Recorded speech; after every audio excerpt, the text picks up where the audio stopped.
Earth-changing events often begin in silence. This time was no different. A cruel war was raging throughout the world, while Lucia, Francisco, and Jacinta were grazing their sheep as usual near a little Portuguese village.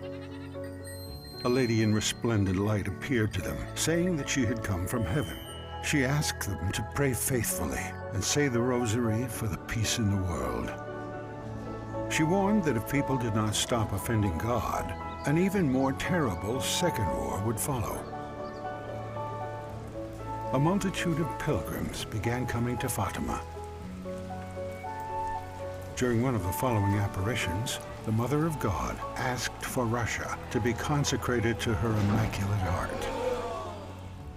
If not, Russia would spread its errors throughout the world, and wars, suffering, persecution of the Church and of the Holy Father would follow.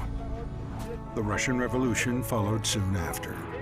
Nazi rule began in Germany, and the world was engulfed by yet another war. Few understood the link between these tragic events and human sinfulness, the link about which the Mother of God had warned the world, and the reparations necessary in order to prevent them. This link, however, was clear to Werenfried von Straten, a Normantin Dutch monk, moved by the Fatima apparitions and the call to mercy that followed from them. He persuaded European nations to help a broken German population. Those who up until recently had occupied much of Europe now lay in defeat, suffering devastating hunger and poverty. This love for neighbor and call for reconciliation lay at the roots of Aid to the Church in Need's foundation. In this aftermath, the communists too were sowing death and terror behind the Iron Curtain, resulting in the annihilation of over 60 million people. Their road to complete victory was blocked only by their population's faith in a power greater than evil.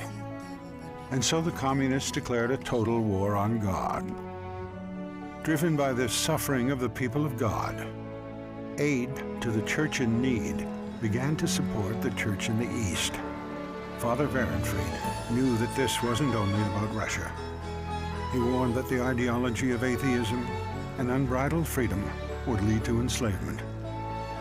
Recognizing the prophetic message of Fatima, Father Werenfried consecrated his work to Our Lady of Fatima. Today, Aid to the Church in Need, a pontifical foundation, continues its service to Christians around the world through information, prayer, and action, wherever they are persecuted or oppressed or suffering material need.